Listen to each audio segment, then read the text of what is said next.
बिस्मिल्लाहिर्रहमानिर्रहीम। हमने कभी इतने लोग देखे नहीं। आमतौर पे हम 4-5 लोग ही 4-5 लॉयर्स खड़े होते हैं, ये नादिया खटक खड़ी होती हैं। तो आज माशाल्लाह इतनी रौनक है।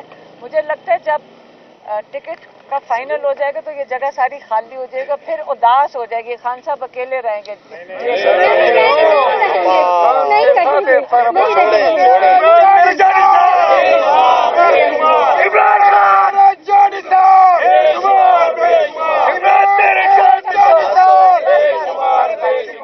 काश ये पिछले 4 महीने में हम ये नारे सुन लेते। आज हम, मुझे लगता है जब टिकट हो जाएंगे सब चले जाएंगे। अच्छा अभी ठहर जाए।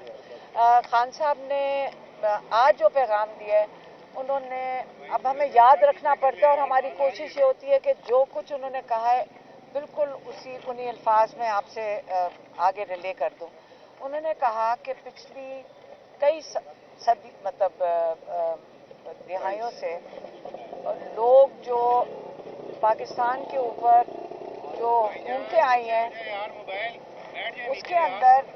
उसके अंदर आम तौर पे वही लोग हैं जो पिछले 40-50 साल से जो हुकूमत में आते हैं, एक हुकूमत से दूसरी में चले जाते हैं और उनका मकसद यही होता है कि अपने बिजनेस इंटरेस्ट कंट्रोल कर सकें। और वो लोग जो हैं वो कानून के ऊपर हैं। जैसे इमरान खान के ऊपर 202 केसेस हैं और इन 202 केसेस में उनको जो फर्क ज़राए से ऑफर आती है कि अगर आप हमारा कहना मान लें तो आपके सारे 202 केसेस एक दिन में ख़त्म हो जाएंगे। तो एक दिन में केसेस कैसे ख़त्म हो जाएंगे?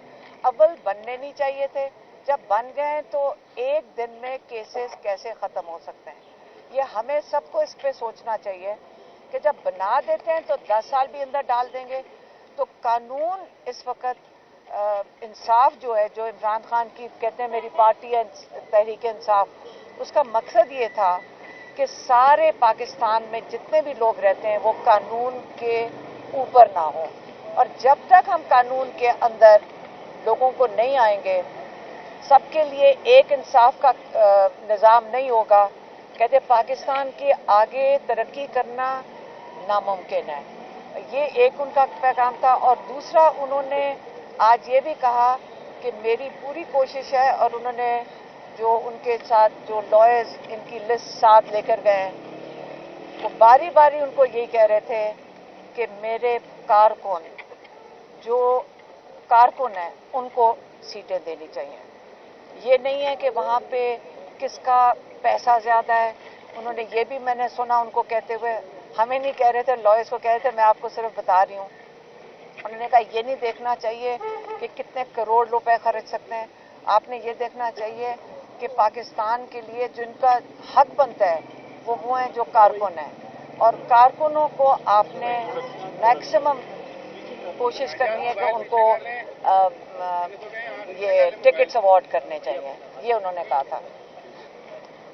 आपने सवाल जरूर पूछना होगा, ये इन्होंने जरूर पूछना है। हाँ, ये बताइएगा कि आपने कुछ दिन पहले कहा था कि जो साइबर केस है उससे मुतालिक बरतानिया और अमेरिका में केस फाइल किए जा रहे हैं, तो उस हवाले से कोई पेशरफ्त है क्या? कहीं पे केस फाइल हुआ है या वो मौखर हो गया? मौखर हो गया नहीं, उसके बारे में आपको जितना कम बताएं उतना बेहतर है। आपको जल्द बाहर से पता चल जाएगा।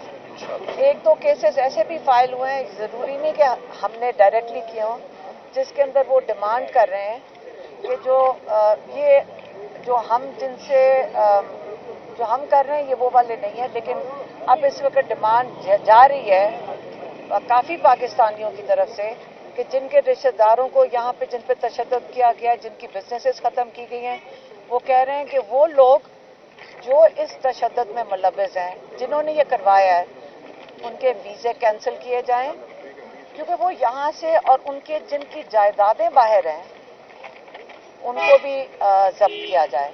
और ये सिर्फ पाकिस्तान के लिए नहीं, और मुल्कों के लिए भी ये हो रहा है कि जहाँ पे इलेक्शंस के अंदर धांधलियाँ हो रही हैं, जो जब यहाँ से लोग पैसा लेके इन्हीं के मुल्कों में जाते हैं जो कि चैंपियंस हैं ह्यूमन राइट्स के, अगर उन्हीं मुल्कों में हमारा पैसा जाना है और उन लोगों का जो पाकिस्तान का पैसा है जो बाहर जा रहा है, तो कई लोग हैं इस वक्त जो केसेस फाइल कर रहे हैं कि जो इस जुल्म के जिम्मेदार हैं उनके वीज़े भी कैंसिल किए जाएं, उनकी जायदादें भी जब्त की जाएं।